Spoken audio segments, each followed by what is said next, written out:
Vamos a comenzar entonces este CNN Prime diferente, especial, centrados en Ecuador, y para eso nos vamos a contactar con el expresidente de Ecuador, Rafael Correa. Muchísimas gracias por acompañarnos en CNN Chile, en CNN Prime. Gracias a usted, Mónica, un inmenso abrazo pues, a Chile y a toda la patria grande. Quisiera preguntarle desde su perspectiva, ¿cómo describiría la actual situación en Ecuador? Una guerra interna, como lo ha descrito el presidente de la República, acaba de emitir un decreto de emergencia constitucional, legal, diciendo, declarando estado de excepción por conflicto interno. Eso tal vez es la más alta alerta que tenemos y permite a las Fuerzas Armadas, pues, con todo su poder bélico, contrarrestar el peligro para el Estado. ¿Usted también calificaría como un acto de terrorismo lo que hemos presenciado y los que hemos en plural presenciado hoy día en Ecuador? Por supuesto, pero como le indico, la Constitución establece, lo llama aquello conflicto interno, ¿no? Y eso, como un conflicto externo, permite la total movilización de las Fuerzas Armadas. Si usted tuviera que caracterizar lo que está ocurriendo en Ecuador desde el punto de vista de qué es lo que ha llevado a esta situación y cuáles son los elementos criminales también que están actuando hoy día. Ya no los vemos solo en la cárcel, expresidente, lo vemos también en el resto del país, no lo vemos solo en el norte y en la costa, los vemos en todo el territorio. ¿Es crimen organizado? ¿No es solo narcotráfico? ¿Cuáles son los grupos delictuales? Es crimen organizado, hay varios grupos delictuales. Están cosechando lo que sembraron estos 7 años de odio, de persecución, de destrucción del Estado de Derecho. En 2018 dieron a través de una consulta totalmente mañosa, manipulada, sin control constitucional, la cultura de la trampa, ¿no?, que caracteriza lastimosamente a Latinoamérica, dieron un golpe de Estado. Se apoderaron de Cortes, se apoderaron de Contraloría, Fiscalía, destituyeron hasta la Corte Constitucional, declararon 6 meses de vacancia constitucional, lo cual no existe un Estado de Derecho, y pusieron a los peores con tal de que nos persigan. Pura política, odio político, para tratar de eliminar a lo que ellos llaman el correísmo. Y desmantelaron el Estado para contradecirnos, también un poco por fundamentalismo ideológico, pero sobre todo para hacernos quedar mal. Correa tenía un Estado obeso, nosotros lo vamos a adelgazar. ¿Y cómo lo adelgazaron? Eliminaron el Ministerio Coordinador de Seguridad, que coordinaba hasta con Colombia, porque la droga viene de Colombia. Eliminaron el Ministerio del Interior, encargado solo de la policía exclusivamente y de la seguridad ciudadana. Eliminaron el Ministerio de Justicia, encargado de las cárceles. Y frente a esa descomposición y ausencia del Estado, poco a poco todo eso pasó al crimen organizado. En estos 7 años el crimen organizado ha crecido, se ha fortalecido, pero sobre todo ha dado un paso crucial. Ha infiltrado el Estado, ha infiltrado el sistema de justicia, ha infiltrado Fuerzas Armadas, ha infiltrado Policía Nacional y al propio gobierno, y eso no se va antes. Expresidente. Por eso es tan difícil combatirlo, porque dominan, están dentro del propio Estado. Es deber de poner todos los antecedentes delante de la opinión pública y recordar que usted está dando su opinión y su punto de vista, y también hemos presentado los de otros analistas políticos de Ecuador que recuerdan que usted fue condenado por la justicia de su país por el caso Sobornos. Es necesario que lo digamos así porque son todos los antecedentes los que se tienen que poner. Usted habla de solo 7 años y quiero preguntarle por qué, para quienes nos ven a través de las pantallas de CNN Chile, eso incluye evidentemente el gobierno de quien lo sucedió en el análisis que usted está haciendo de Lenín Moreno y luego de Guillermo Lasso, que no alcanzó a completar su mandato. La pregunta es, muchos analistas dicen es imposible que el crimen organizado en solo 6 años se infiltre al nivel que se ha infiltrado en un país, sea Ecuador o sea cualquiera. Entonces le quiero preguntar si usted no asume también alguna responsabilidad por cómo fue gradualmente infiltrándose y cooptando distintas instituciones el crimen organizado. Créame que ni siquiera me da rabia, me da tristeza escuchar su pregunta, porque si quiere contextualizar, contextualice. Entonces diga que esa sentencia por el caso Sobornos la ha leído, señorita, porque ese también es su deber como periodista, porque un periodismo serio jamás se haría referencia a una sentencia tan ridícula, rechazada por el mundo entero. Por supuesto que la he leído, presidente. Si usted la lee, entonces ¿por qué me condenaron? A usted lo condenaron por el caso Sobornos y las preguntas, además, ocurrió entre el 2012 y el 2016, pero esto no es una prueba de conocimientos sobre mí como periodista, expresidente. Estamos contextualizando y usted puede poner todo el contexto que usted quiera, expresidente. La sentencia, dígame por qué me condenaron a mí. Expresidente, por Sobornos. Me condenan por influjo psíquico. Psíquico, que dirijo una organización internacional de casos Sobornos que nunca ha existido, En plena pandemia, mira, en tiempo récord, con 7 jueces puestos a dedo de los 9 que participaron, para sacarme una condena antes de inscribirme como candidato y a ser presidente de Guillermo Lazo. Contextualicemos todo. Yo es al país como el segundo más seguro de América Latina, hoy somos los 5 más violentos del mundo. Bueno, iba a leer justamente... Si toda destrucción puede esta gente, 7 años. Expresidente. Que como periodista se iba a contextualizar y tener todos los antecedentes. Expresidente, justamente iba a leer, aparte de la condena que usted menciona y que usted tiene todo el derecho a poner su punto de vista, iba justamente a mencionar que cuando usted asume había 17,47 homicidios cada 100.000 habitantes. Cuando usted se va queda en 5, o sea, en el punto más bajo cada 100.000 habitantes. Que yo doy todos los contextos, no el que le beneficie a uno o a otro solamente, expresidente. Pero el 2021... No dio el contexto completo del caso Soborno. Yo me siento 2021, ofendido porque usted era su deber investigar esa brutal persecución política. Si me permite, y en lugar de eso, ayudan a difamar. Y eso no si me permite, expresidente, le decía yo, de 17,47 homicidios cada 100.000 habitantes, el 2010 pasa cuando usted se va a 5 cada 100.000 habitantes. Esa es la medición que se hace por si alguien no está viendo. El 2021 se dispara, hoy día estamos en 32,67 homicidios cada 100.000 habitantes. Esa es la situación actual, el índice más alto que existe en la historia de Ecuador, a menos que haya algún registro anterior, pero el más alto que yo encontré. La pregunta es, ¿qué pasa en las cárceles de Ecuador hoy día? ¿Y qué pasaba también cuando usted estaba gobernando? ¿Usted vio gérmenes de este crimen organizado? ¿Qué fue lo que usted hizo? ¿Y qué es lo que ve hoy día también? ¿Cómo ha visto la evolución? ¿Qué fue lo que usted vio en esa evolución del crimen organizado? ¿Qué medidas que usted implementó, después se dejaron de implementar? ¿Qué cosas se debieran hacer hoy día? ¿Cuál es el estado hoy día? Porque no es solo en las cárceles, pero ahí hay un foco muy importante. Le hago algunas precisiones. En verdad, yo es el país con 5,8 homicidios por cada 100.000 habitantes, la segunda tasa más baja de toda América Latina. Solo nos superaba Chile en cuanto a seguridad, pero Chile es un país con el doble nivel de ingresos per cápita que nosotros. Ahora vamos a llegar a 42. En el 2023 vamos a llegar a 42, o llegamos, homicidios por cada 100.000 habitantes, lo que nos convierte en uno de los 5 países más violentos del mundo. Yo nunca he visto una destrucción tan rápida y profunda de un país en época de paz. ¿Qué hicimos y qué dejaron de hacer los otros? Hicimos una institucionalidad de seguridad, un Ministerio de Justicia encargado de rehabilitación social. En las cárceles teníamos hasta universidades, los reos, los presos se ponían a estudiar, no es que se ponían a dirigir de ahí el crimen organizado. Todo desmantelaron. Ministerio de Justicia, Ministerio del Interior solo dedicado para la policía, entregaron de nuevo a la policía a un exoficial, el espíritu del cuerpo, nadie controla nada, son repúblicas independientes, se le quitó presupuesto, eliminaron, como le decía el Ministerio Coordinador de Seguridad, dejamos el sistema de seguridad integrado más completo y moderno de América Latina, hoy está en soletas. El servicio de inteligencia, el crimen organizado se combate con servicio de inteligencia, lo desmantelaron y lo dejaron para perseguir opositores, entonces, y hoy lloramos lágrimas de sangre. Se cosechan lo que sembraron estos 7 años de destrucción del Estado de Derecho, de persecución, de odio, entre otras cosas con el lawfare, la guerra judicial que usted mencionó. Expresidente, cuando hoy día se declara un estado de conflicto armado interno, el presidente Noboa toma algunas medidas extras, pero no es tan distinto de los estados de excepción.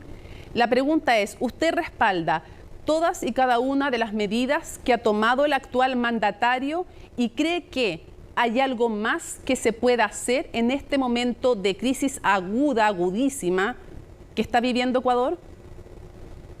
Por supuesto que respaldamos al presidente en esta crisis, pero no podemos respaldar todas las cosas.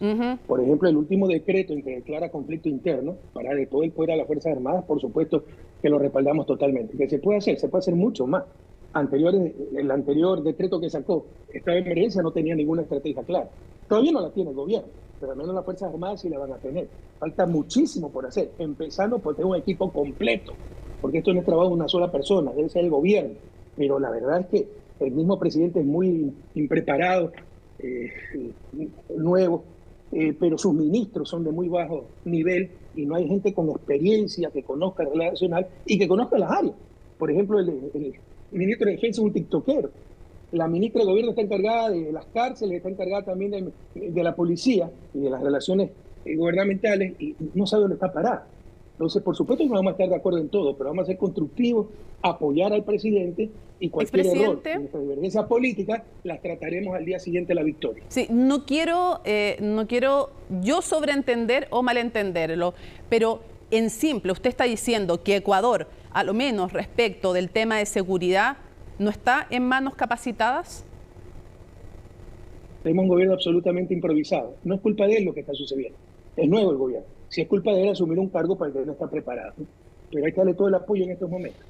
Otra de las medidas que se tomó, y quisiera preguntarle si usted respalda la medida tomada por su bancada en la mañana, la bancada legislativa que lo respalda usted como figura, también respaldó a la candidata que se enfrentó en segunda vuelta con el actual mandatario, no se sumaron a la decisión de la directiva de la Asamblea Legislativa de ofrecer una amnistía a los policías y militares que pudieran ser enjuiciados por el uso de la fuerza en la lucha contra los grupos del narcotráfico.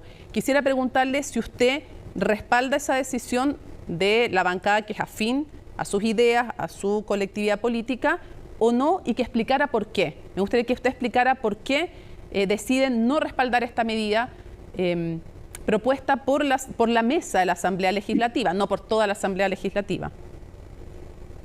Me parece más que una entrevista o un interrogatorio, ¿no?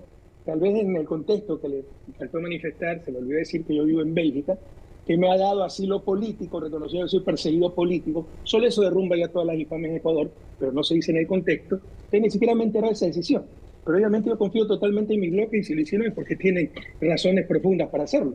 Por ejemplo, hay que proteger a la policía en el uso correcto de la fuerza, las Fuerzas Armadas, lo dice la ley, lo dice la Constitución.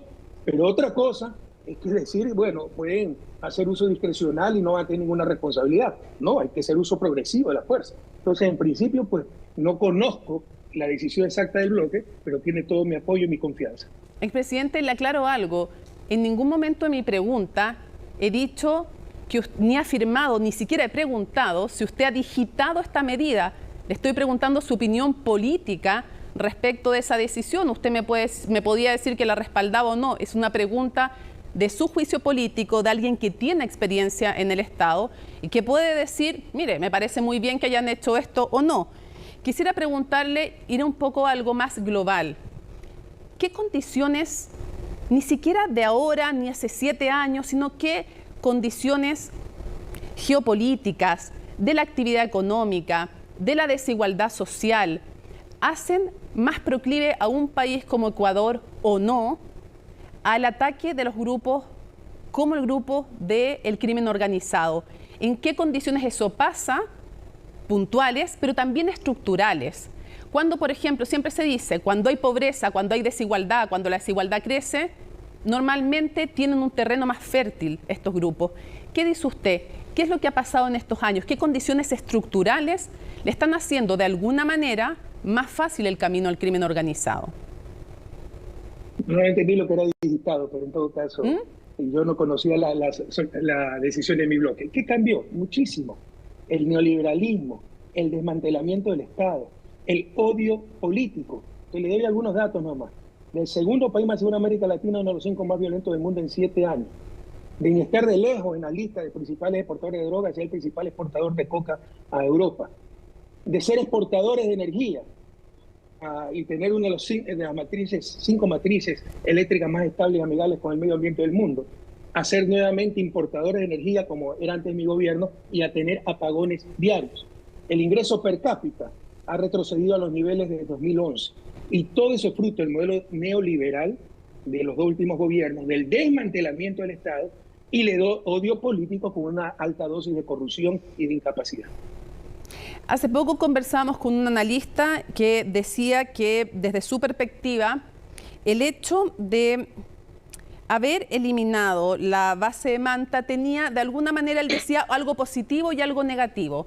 Decía que en lo positivo tenía una reivindicación de la necesidad de que el país se hiciera cargo de su seguridad y que le parecía acertado en ese sentido, pero que también, de alguna manera, permitía el que existiera una presencia de Estados Unidos, algún punto de control respecto de quienes podían en la frontera o en algunos territorios crear inseguridad.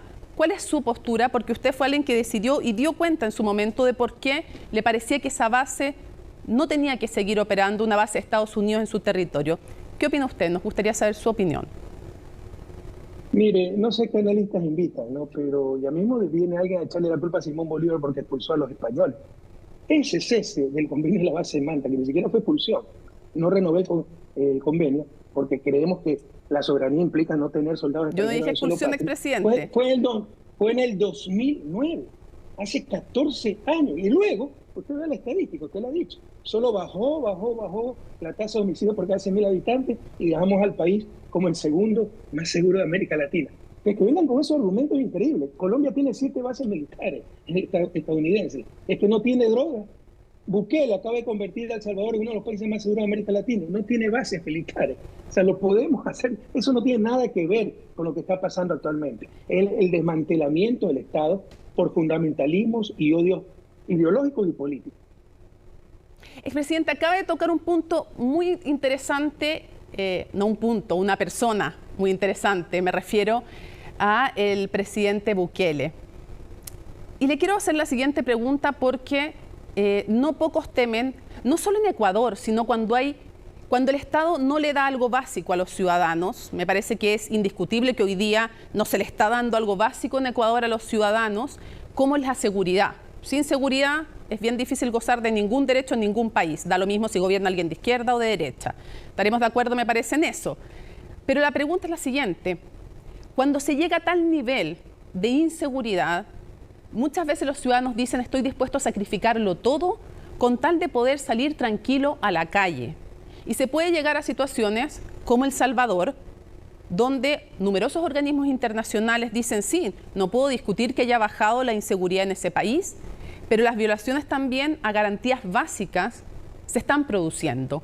Y yo quiero preguntarle si usted teme que en Ecuador se llegue a vivir algo así, que los ciudadanos ecuatorianos, las ciudadanas digan, ¿saben qué? Yo renuncio a lo que sea de mis garantías, de mis libertades, con tal de poder salir tranquila a la calle y que no me vayan a disparar y yo vaya a morir. ¿Qué riesgo hay de una buquelización de Ecuador hoy día o en unos años más?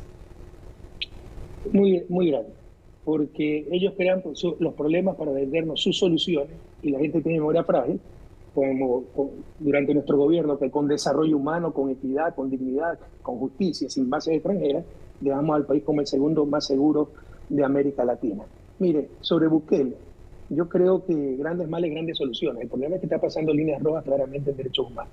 Y en el fondo creo que aprecio al presidente Bukele, pero temo que sea el nuevo Fujimori, que mientras cumplió la tarea, ¿no?, aniquilar a Sendero Luminoso, atropellando la Constitución, derechos humanos, etcétera, todo el mundo lo aplaudía y después lo desecharon. Ojalá no le pase a él lo mismo, porque es un presidente joven y creo que bien intencionado y que creo que ha tenido un problema muy grave en El Salvador, pero claramente ha pasado líneas rojas que no se pueden pasar, como por ejemplo el atentado a los derechos humanos. Y usted teme, para no malentenderlo y no sobreinterpretarlo, ¿usted cree que el actual presidente de Ecuador, el presidente Noboa, puede llegar a prácticas como las de Bukele? ¿Es un riesgo real hoy día en Ecuador que se termine con prácticas como las de Bukele y que sean muy populares entre la población? Que se termine con prácticas como la de Bukele y que sean populares entre la población, sí. Que lo haga Noboa, no lo creo, tiene otro perfil, no es el perfil de Bukele. Cierro preguntándole lo siguiente, si usted pudiera darle un consejo, enviarle un mensaje en este momento al presidente Noboa, ¿cuál sería? Equipo. No tiene equipo. Él tiene grandes limitaciones. He sido profesor toda mi vida y ya sé que no se le puede exigir lo que no puede dar a un alumno, ¿no? Tiene grandes limitaciones. El gran cuestionamiento que se lo discutirá después de superar esta crisis es ¿por qué se mete a un cargo para el cual no está preparado? Eso soy irresponsable, eso soy deshonesto. Pero ya está ahí, está dirigiendo al país, darle todo el apoyo, pero requiere equipo, no tiene equipo de trabajo. Esto no es tarea de un hombre, un gobierno, todo un pueblo, pero dirigido por un equipo de gobierno. Y los ministros son de pésima calidad y se debe estar trabajando en diferentes frentes y no tiene la gente para hacerlo. O sea, ¿usted le diría que haga un cambio de gabinete? Sí, porque hay gente con mucha mayor experiencia, todos los políticos de izquierda, derecha, le hemos dado el apoyo al presidente, puede sacar lo mejor de todos los sectores políticos para atender esta crisis. ¿Y eso sería viable, un cambio de gabinete, aún en medio de esta crisis, o se lo recomendaría para después? Ni se notaría, porque no están haciendo nada los ministros. El ministro de Defensa brilla por su ausencia. La ministra de Gobierno es mejor que no esté presente, porque no sabe dónde está parada. Expresidente Rafael Correa, expresidente de Ecuador, en exclusiva con CNN Chile, le agradezco mucho que nos haya acompañado. Gracias por su contextualización. Un fuerte abrazo y que viva Chile. Periodismo, presidente, expresidente. No, cego, porque el periodismo serio investiga. Dije todo, lo que le favorecía y lo que no. Que es un insulto. Investigamos aunque moleste. Parte de la gran culpa de este lawfare de la persecución judicial la tiene la prensa por su omisión, porque no busca la verdad. Buscamos la verdad, le molesta a quien le moleste, expresidente. Bueno, lea la sentencia, invito a su audiencia que lea la sentencia. La leo, no la puedo leer completa, no la puedo leer completa en el noticiero. Es solo una hojita, le invito a que la lea. No, la he leído, pero no la voy a leer completa en este noticiero, expresidente. No, lea solo una hojita. La sentencia tiene 600 el periodismo que nos incomoda no es periodismo. ¿Me corresponde a mí? No, ese es otro lugar común que no es verdad. Usted tiene que defender la verdad. Exacto. No es que incomodar o no incomodar. No su verdad. Ya es arar en el mar, que le vaya bonito y que viva Chile. Expresidente, le agradezco muchísimo que nos haya acompañado.